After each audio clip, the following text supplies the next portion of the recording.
All right, buddy. So it's been a minute since you've been here. When the last time you been here? Man, listen, all right, I don't want to be judged, but it's been a couple of months, and I know I'm gonna get taxed, but it's all right. It's been last time I've been here was about a good 90 days. Okay.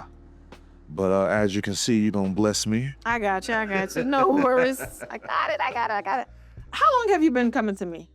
All right, so I have been coming to you since 2020. Okay. Yep. So we 5 years in? 5 years in. Okay, Edit the minute, you know what I'm saying? All right. Nah. Listen, I don't like a whole lot of people touching my head. So once you win it, you win it, all right? I appreciate that. But no, let me ask you something. So you know it's mental health week, or mental health month rather. So I do have a question for you, because you know every time you come sit in my chair, we always have to talk about something. Yeah. So my question for you is, when it comes to like your homeboys, like how do you introduce like mental health to your homeboys? Do you guys even have those conversations? And if so, like what are the type of topics you talk about when it comes to mental health? You know, that's a really good question. It's a deep question because a lot of times having a conversation about mental health, what mental well-being, how my partners, how my bros, and how my fellas thinking, it usually gets brushed over the shoulders. But here lately, actually since I've been in this space, I've been not introducing mental health in a conventional way, like, oh, you need to get a therapist, or you need to do that. Right. You know, one of the things I've been doing since I've gotten this position is being that therapist that my friends need. Perfect. I like that. And sometimes, let me just put it like this, y'all, or Lisa. Right. I've been in this space with the intention of trying to help my friends and my family. Okay. And it's an obligation, if you will. So sometimes I got to be the thing that they don't seek out. That they don't see, correct. I like that. So how the way I introduce it, sometimes I go to the cigar bar. Look, we go to the bar and it's just us, and we'll play chess, and I just sit there and I just listen. Okay, well, first of all, kudos to the chess, because that's my sport. Well, go ahead. But sometimes when you have a space where your brothers, if you will, can be vulnerable, that's something that you don't hear about and you don't really really think about. Mm-hmm. I got some friends that have did prison. I have some friends that are recently into their sobriety. I got a whole lot of I've experienced, or I have heard stories from the people that up with or have grown close to. Mm-hmm. Man, they going through some horror stories, and they keep it to themselves. Yeah. They keep it to themselves, and you can see their spirit, their emotional well-being. It be weighing on them. So why not be the person that they need? Not necessarily that they're seeking it out, but sometimes just to be able to sit there and just say, hey, you went through what? Yes, sir. You did what? Mm-hmm. Yeah. And that's how the way I do it. Sometimes you just gotta be the ear. Yeah, that makes sense. So let me ask you this question: because you are in the mental health space, right? And I know you're in a relationship as well. You are married, is that correct? Yeah. All right. How many years have you been married? Man, I've been married since 2017, so it'll be 8 years in November. Oh yeah. Yeah. Listen. So, but how do you? So as it pertains to that and having conversations with your wife so that she doesn't necessarily feel like a client, how do you have those conversations with her if she is dealing with something from a mental health standpoint, right? Or does she even feel that way? Does she feel like you're treating her like a client by talking to her in a way that allows her to kind of like think for herself or, really get into her own thoughts? So help me with that one. How do you talk to your wife in that space? So one of the things that I would say for me when it comes to my wife, shout out to you, Chelsea. Come on, Chelsea. I will say I did at a point in time try to therapeutize that, but that ended quick. Yeah, okay, right? Makes sense, yeah. Because believe it or not, when you are in those spaces, you can try to help, but I want people to really understand that mental health isn't always about trying for the person that's actively listening to solve the problems. You're not there to solve the problems. What you're there to do is to be able to listen, rationalize what they're going through, and help them solve the problem. Yep, that's right? it. So when it comes to my wife, and listen, and fellas, if you listen to this, you don't understand this. Sometimes you don't want to listen. Sometimes you think it's, oh man, it's just complaints. And some of the times it can be. But your spouse and the people that you're around, they're having a human experience, right? So what helps me with my wife is I just actively listen. Okay. And all that means is you don't come up with a solution. You just actively listen. And you just say, you know what, that struggle. Because I'll give you an example right now, y'all. My wife, she's very powerful, very strong, and she is very compassionate about her people. But that takes a lot off of her. That takes a lot out of her. Yeah. And what can you do to be able to help a person that's doing good, that's trying to help other people? What do you do? How can you support? How can you help that? You do the small things, right? Sometimes doing the small things can help with that mental relief, right? And since we married, and the mental health and the tools that everyday life happens. I'm 32, she's 32. Her parents is getting older, so we gotta have those hard conversations. How do you support somebody that's that's going to be going through those type of transitions? How do you help your partner that apparently has all the techniques to help themselves, but they don't have the answers? So it's all about recognizing the signs of distress, and when you recognize those signs, how you ask yourself, how can I support that person? Rather it be a foot rub, a back rub, or just, I just need some space to myself. Yeah. So, being what your partner or your support needs. Yeah. And let that feed off of one another. So that's how I help. And fellas, I'm looking in the camera. Don't ignore it. Trust me. You're gonna get in a whole lot of trouble. Don't do it.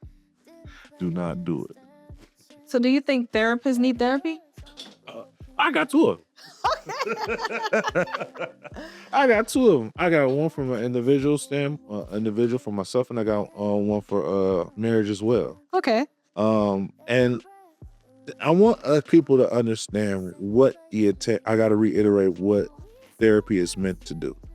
It is meant for you to be able to identify the problem that you have, and to be able to have the courage or have the techniques available to you so you can be able to solve your own problems. Okay. A lot of times, and I think we all can attest, a lot of times we hear this stereotype, Black people don't go to therapy. And for stereotype, it's generally true. We use other outlets to be able to help us with our mental limitations, i.e. the church, i.e. alcohol, drugs. It's whatever we do to be able to solve that discomfort, we just do that. Me, I got two of them. One helps me with my, the things that I've gone through, things that I've witnessed and experienced. And then the other one is how to help me navigate me being a better husband. Okay. So I get feedback. I go there to get feedback from individuals that may understand what I'm going through, and to be able to help me humanize the experience I've been through instead of minimize and try to go through life knowing that I haven't been through anything. Because I don't know about you, Lisa, but I got some scars. Hell yes, sir. Mentally, emotionally, physically, and spiritually. But that doesn't mean that, I'm a stand-up guy all the time. No.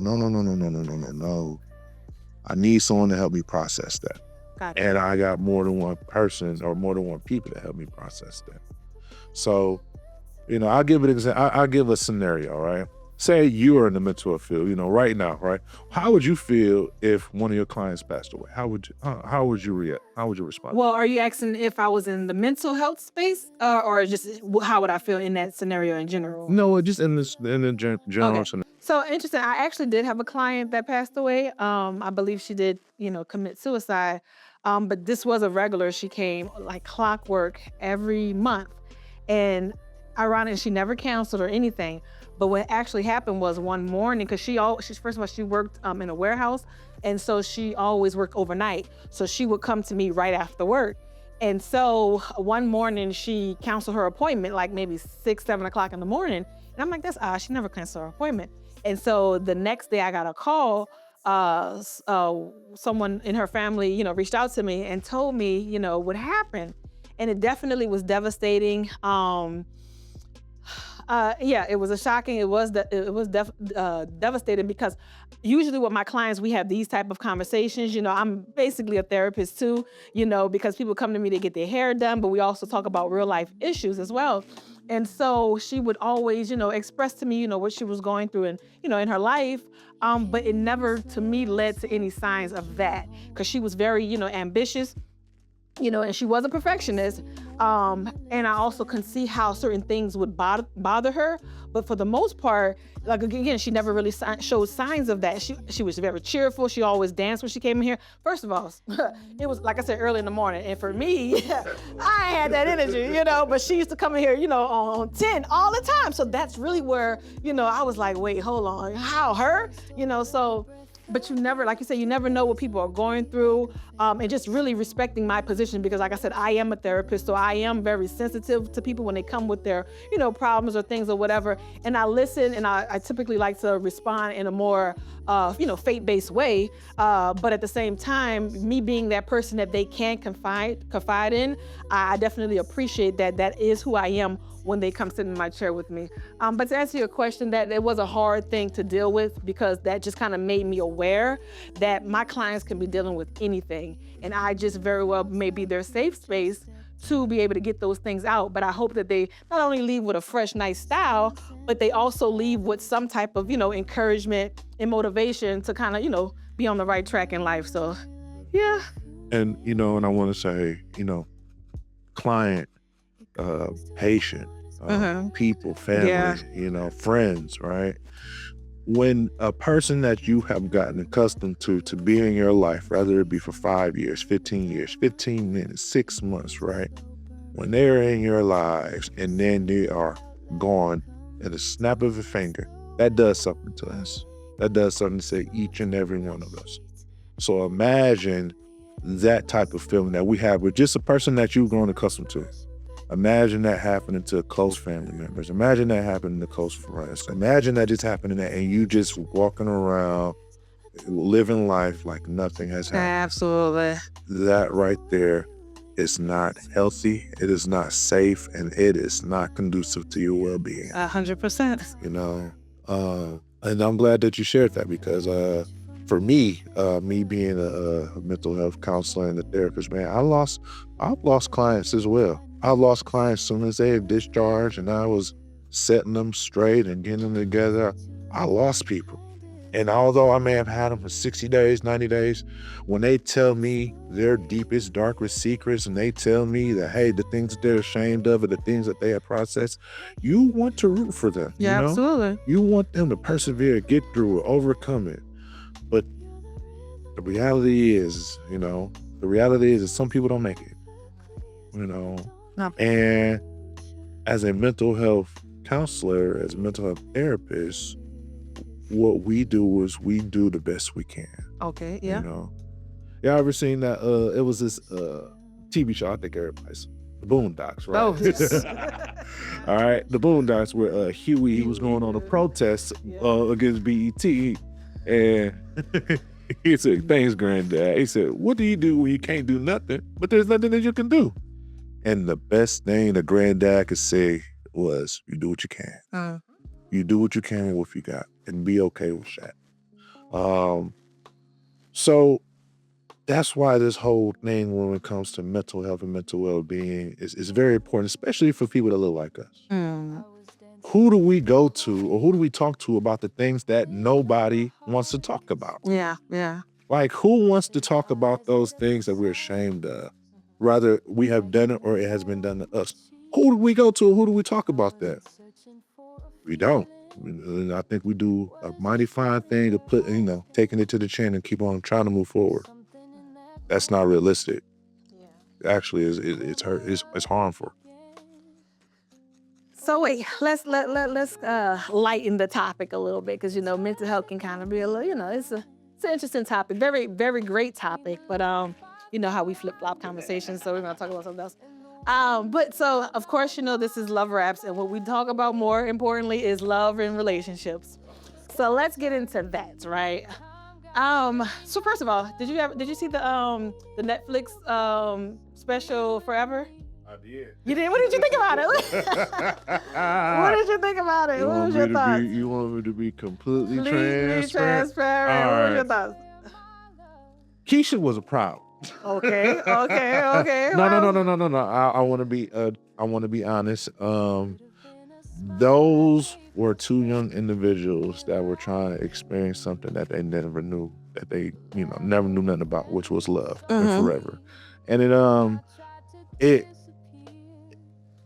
what it did for me, it really put things in perspective of adolescence and what they got to go through, and what do we do?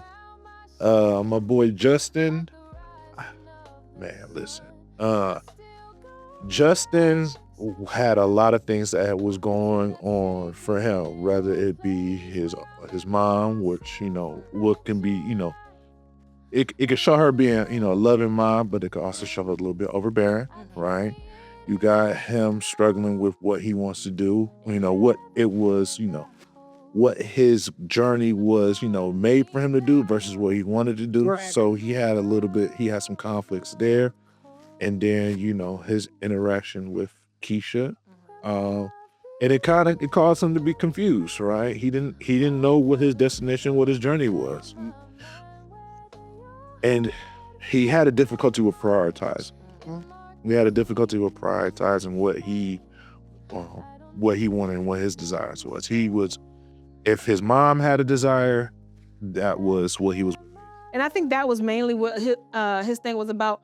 He didn't stand on his own identity, right? He kind of became the person that everybody else wanted him to be, instead of saying, okay, this is what I wanted him to, this is what I want to be. So now if you notice, when he actually started doing things that he enjoyed doing, like his music, that's when he really, flourished and did all the things. But yeah, that's kind of what I saw as well, that he was basically a people pleaser. He wanted to do what other people, wanted for him. And so the Keisha character, and I'm sure, as a young girl, there's a lot of girls who can, relate to pieces of her, I'll put it like that. And even that type of young guy, right? The one who's what we classified as, maybe nerdy or green or all the things or whatever. Not necessarily the cool, kid or whatever, but he was so genuine. He was so loving. He was actually the type of guy that we should have, sought out when we were, a teen or whatever. But I also think that he really had, grace for her, because she did come up in such a way that, she kind of had to learn as she went or whatever. She made some choices. She was a very smart, intelligent girl for sure, but she was kind of also promiscuous a little bit, and it kind of showed up in other areas of her life. So that's kind of what, the character that I got from her. But overall, the whole love story, I can appreciate it because it shows the love, perspective from, a young boy's perspective. Like, him getting a male getting their heart broken, right? Them really falling in love and doing all the things that, typically women, girls would do. Well, I want to rewind back a little bit, Justin, because there's a dynamic that we got to shine a light on, and that's going to really help us understand the character of Keisha. Okay. So Justin, yes, he was a people pleaser. However, the space that he was in, it was not conducive for him to be able to find out who he was. Gotcha. And the identity, and for him to be able to have that space or the safe space to be able to identify what he wanted to do. And I think now we, flip over to Keisha and what Justin meant to Keisha. Keisha, it's going to be a little bit controversial. Keisha reminded me a lot of his mom. Why do I say that? I say that Keisha was strong. She was headstrong. She was, she was determined. She was confident. And those are all attributes to be, you can attract. Those are wonderful things. However, And we can talk about those scenes where, when he was infatuated and he loved that. It was infatuation for him, but it was clinginess To her. to her, right? And there goes the dynamic we need to talk about, codependency in all types of relationships, whether it be paternal, romantic, friendship. That codependency, right? It can be considered affectionate, but it can be considered clinginess on the other side. But let me just highlight a little bit with Keisha, right? Young, smart, ambitious, young black girl, right? She had some tribulations when it came to her being transferred to another school, whether it had been the sex tape, her in a single parent household, when it comes to the pressure, that pressure right there. There's a term that I want us to be able to hone into. It's called adultification bias. Say that again? Adultification bias. Adultification bias. All right, let's go. Adultification bias is when someone is typically aged up. All right. Okay. They are aged up. So when you hear a young woman is 15 years old, but she acts like she's 21, right? Or someone you hear the term, you carry yourself well for your age. You know what? You're mature for your age. When we believe that someone is mature for their age, we can assume that they are probably doing things that is not within their age parameter, right? Like, what's an example of someone doing something that's mature for their own age, good or bad? Mature for their own age. 9 times I seem like if they have siblings or something, Taking care of they may be taking care of their siblings, Yeah. taking care of bills, Yeah. working and stuff. Yeah. Yeah. Now flip it. That's the positive. That's a positive stereotype. What about the negative? What you doing at the age that you ain't supposed to be doing? Being sexually active, dealing with people or guys that are older than you. Yeah. So Keisha was a perfect example of dealing with things that a typical 16, 17-year-old wasn't supposed to be dealing with, especially around that time. Yeah. Right. But one of the things that I witnessed in her vulnerability is that, she is easily quick, right? I think her determination can be also described as impulsive as well. When, the whole movie scene, the movie scene, right? Or when they went to the movies. Oh yeah, that right there, Yeah. that could be considered, moving too quick, moving too fast.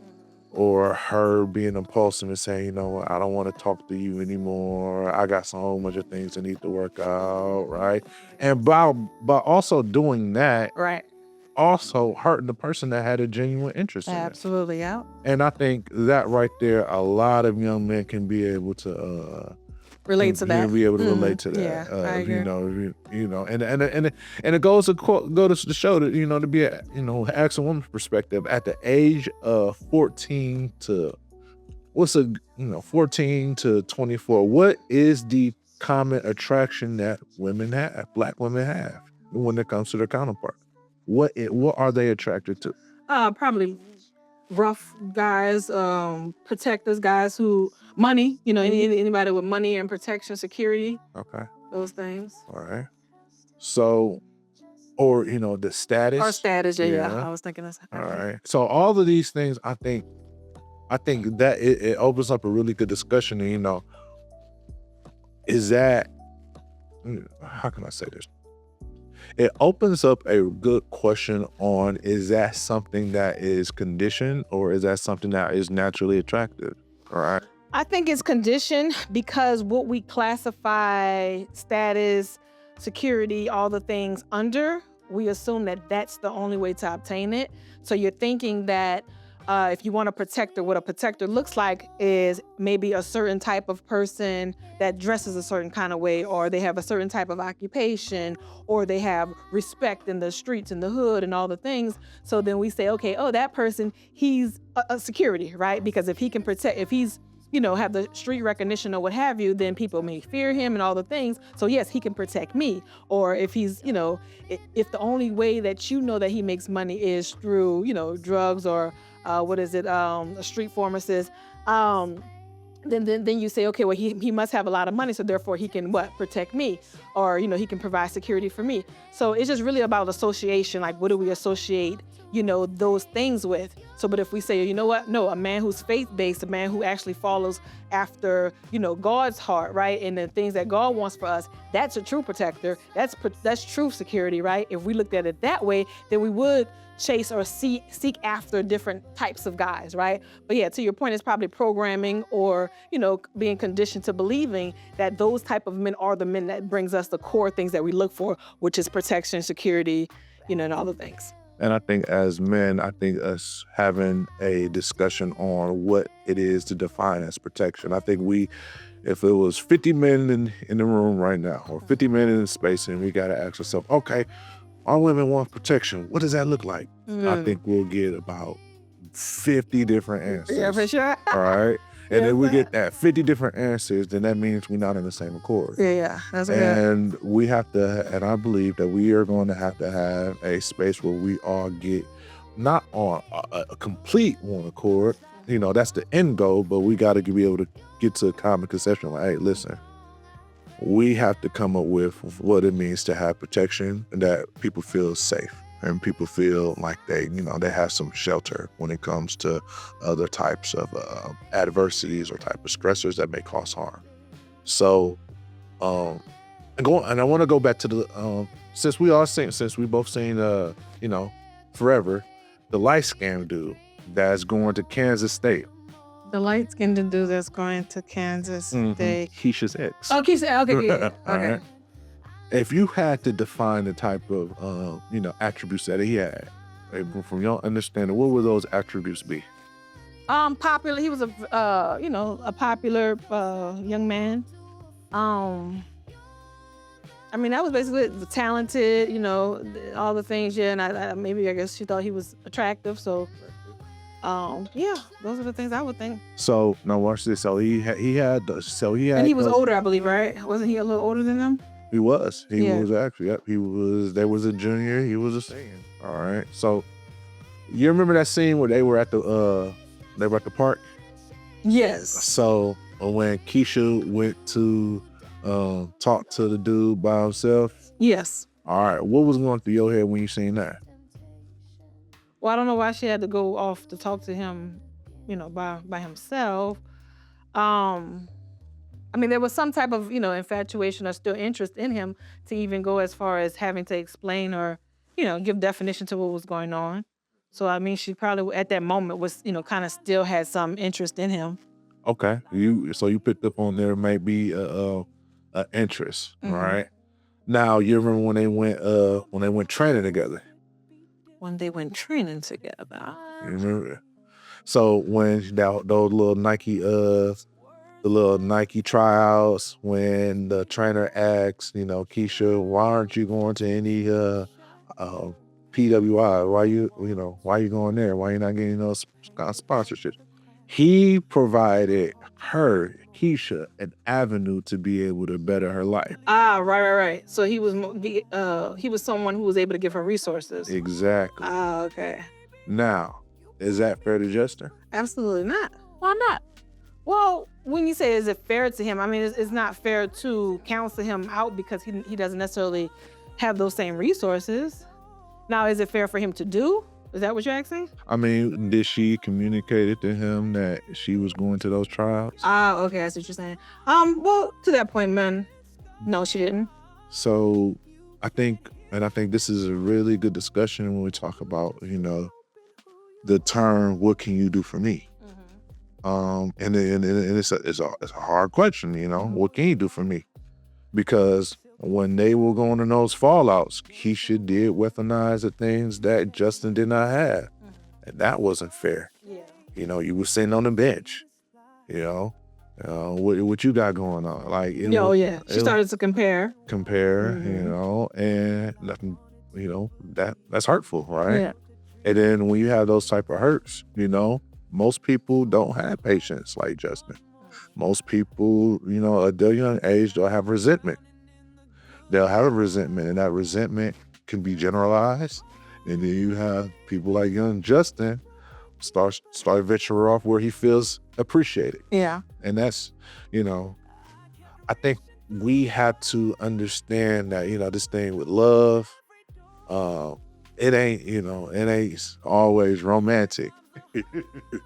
It's a process, it's a, hey, we need to sit down and we need to talk about this. This is a, hey, just because I'm thinking it don't mean I need to say it. Say it, yeah, that's the. All right. So we have to really see those dynamics, Mm-hmm.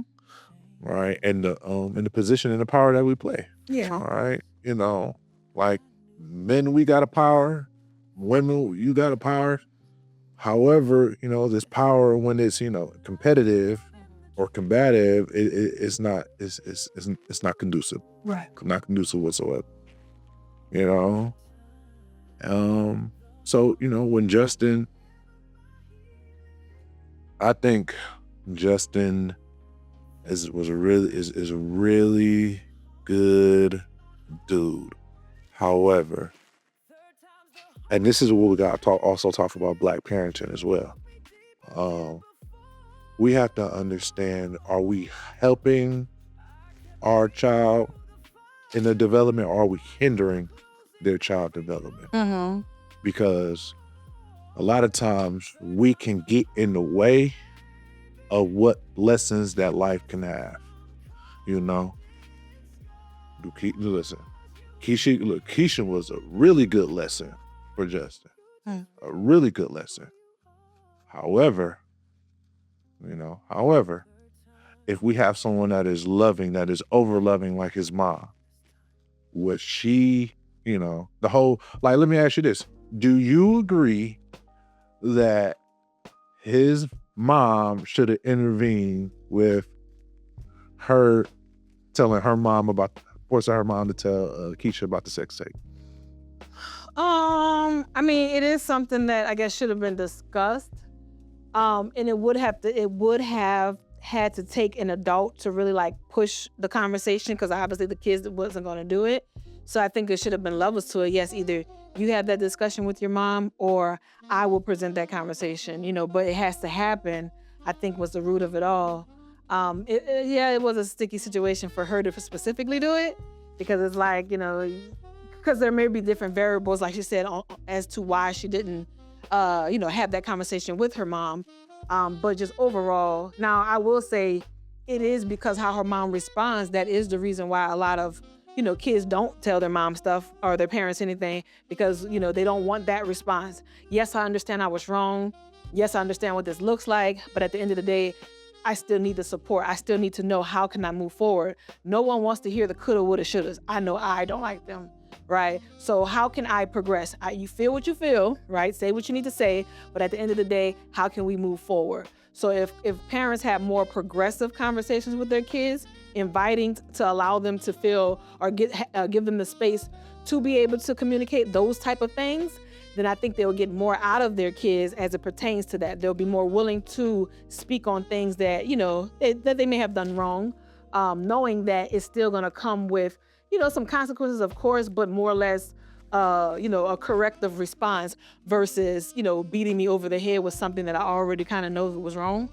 So I think it was just an approach I think could have been different, but the idea of being able to have those conversations, with your parent is, important. All right, so your follow-up visit is between 5 to 6 weeks. You definitely can do 8 weeks if you want to, but just keep in mind to tie your hair up. Make sure you hydrate and oil your hair at least, every 2 days or as needed. It is the summertime, so definitely keep that in mind, that you need to keep your hair hydrated for sure. This style you can leave in for 2.5 weeks or so, but give your hair an opportunity to breathe for sure. And then make sure that you allow your hair to breathe before you come back for your next appointment. So we are good to go, sir.